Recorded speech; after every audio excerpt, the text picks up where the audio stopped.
Éntrale al debate de la reforma electoral en los foros de Parlamento Abierto. Resumen. Foro 18.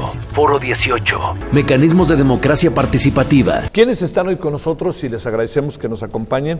Bueno, está Greta Ríos, Edgar Francisco Hernández Cervantes, gracias Edgar. Y también con nosotros se encuentra el día de hoy, le quiero decir, Deng Nyun Hu. Dije bien, ¿verdad? Deng.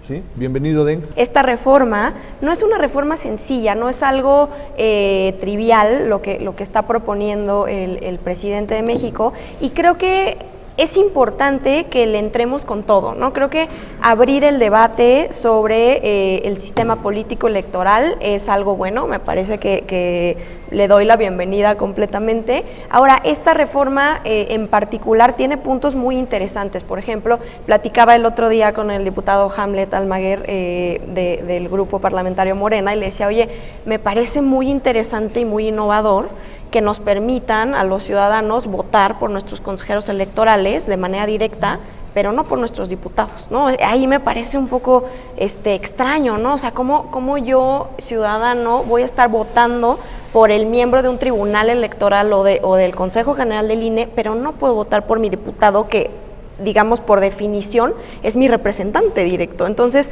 hay algo que tenemos que discutir, y además, bueno, pues esto es completamente innovador en el sentido en el que ningún país se hace así, ¿no? Lo personal a mí me parece que es una reforma bastante ambiciosa. Muy probablemente es la reforma más ambiciosa o una de las más ambiciosas de las que tenemos memoria, porque las reformas sucesivas que ocurrieron desde 1977 fueron tocando ciertos puntos, ciertos problemas que iban apareciendo en el sistema político electoral mexicano. El de la representación plural, el del financiamiento público, la creación de una autoridad electoral ciudadana, el financiamiento equitativo a partidos políticos, el acceso a medios, las prerrogativas que tienen los partidos para aparecer en radio y televisión. Entonces ha sido una historia de reformas sucesivas que han tocado diversos puntos del sistema electoral, de la vida política mexicana. Y esta, la del 2014, no olvido mencionarla, donde se introduce la reelección para legisladores, para presidencias municipales, para diputaciones locales, algo que no ocurría hacía casi 80 años, ocurrió a partir del 2014. Bueno, la del 2022, la reforma que propone el presidente López Obrador, que también hizo propia el grupo parlamentario de Morena y a la que se han sumado otros partidos políticos también con diversas propuestas, a mí me parece que recupera un poco de todas las demás reformas, toca temas de muy diversa índole. Yo veo más bien una arquitectura constitucional de lo que se llama la práctica democrática, porque no podemos inventar una definición, pero yo veo una arquitectura de manera muy sencilla, que es la siguiente: es un Estado de derecho, que es un Estado con principio legal, pero también con principio respecto de la Constitución y de los acuerdos internacionales que ya entramos en el mundo que tenemos, ¿no? Este es el Estado de Derecho, es este.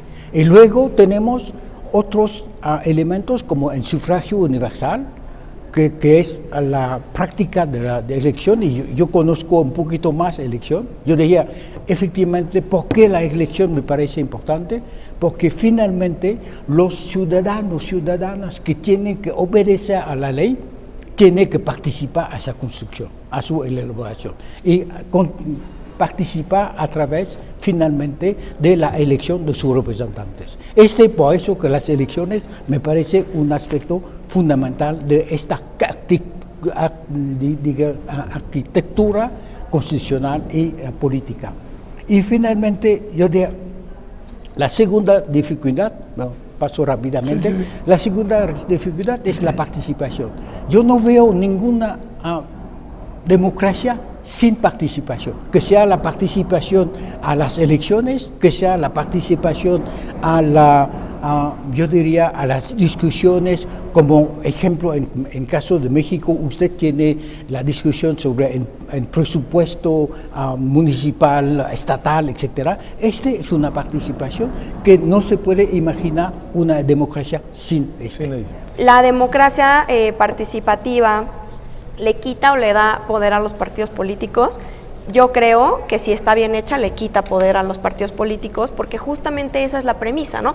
Vamos a poner en las manos del pueblo este tipo de decisiones, esta decisión, y se va a hacer lo que el pueblo diga. Ahora, una condición sine qua non de la participación en democracia directa es que una vez que el pueblo elija, sea accionable, ¿no? O sea, que la cosa que se decida a través de una consulta, la autoridad esté dispuesta y esté disponible para cumplirla, porque de otra manera, o sea, si hacemos una consulta, por ejemplo, consulta sobre si queremos mandar a juicio a los expresidentes y se define que sí y luego pues no se manda a juicio a los expresidentes, pues entonces no estamos haciendo democracia participativa, ¿no? Estamos haciendo otro ejercicio que debería llamarse de otra manera, pero no es una consulta sobre eso. Pero volviendo a las preguntas del público sobre si la democracia participativa lastima o reduce la democracia representativa, yo creo que es un gran mito esto de que al incorporar más mecanismos de democracia directa o participativa como los referéndums, los plebiscitos, las consultas populares. Hago un paréntesis, la consulta popular, fíjense, curiosamente fue introducida a la Constitución hace 10 años, en el 2012. Otra vez, un mecanismo nuevo. Tenemos muy poco tiempo de que se incorporó al marco legal y hace apenas un año que se convocó la primera consulta popular. Eso no existía en México.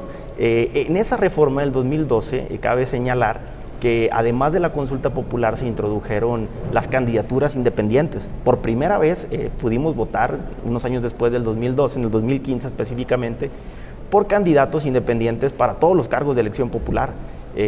También se introdujo la iniciativa ciudadana, que los ciudadanos podamos tenemos el derecho desde hace 10 años de iniciar leyes de reforma a la Constitución, a las leyes secundarias. Eso es una ampliación de nuestros derechos ciudadanos.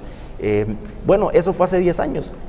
Hace 3 se incorpora la revocación de mandato y hace apenas unos meses que por primera vez se convoca una revocación de mandato.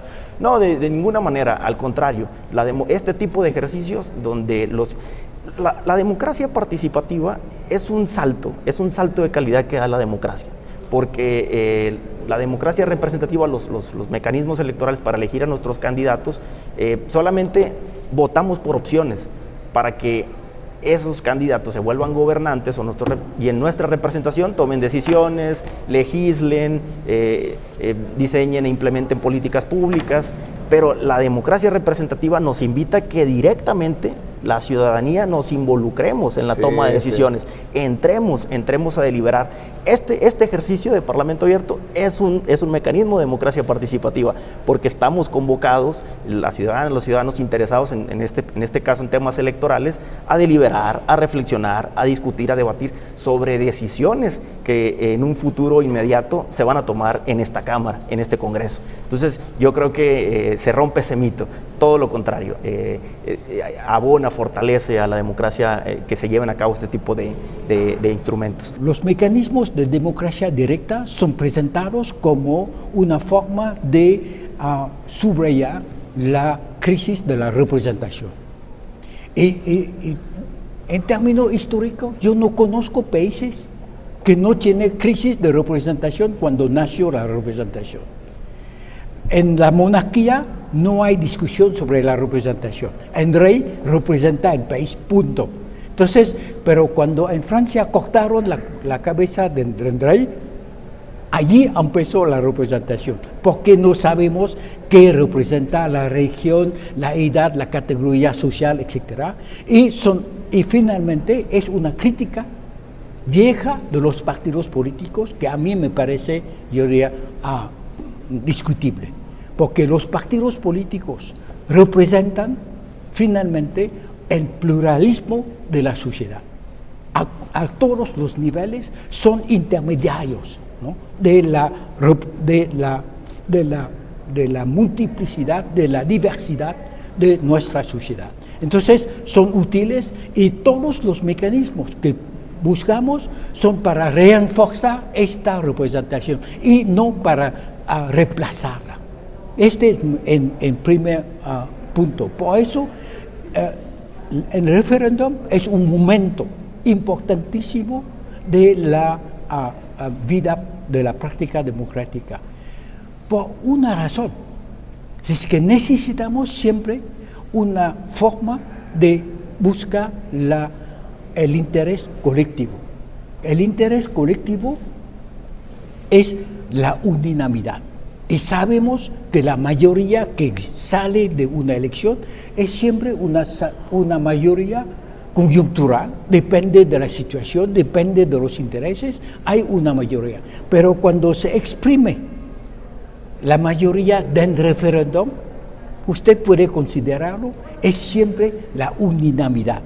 Es que por una vez el pueblo soberano da su dictamen. Que sea 60%, 40%, 50%, no importa.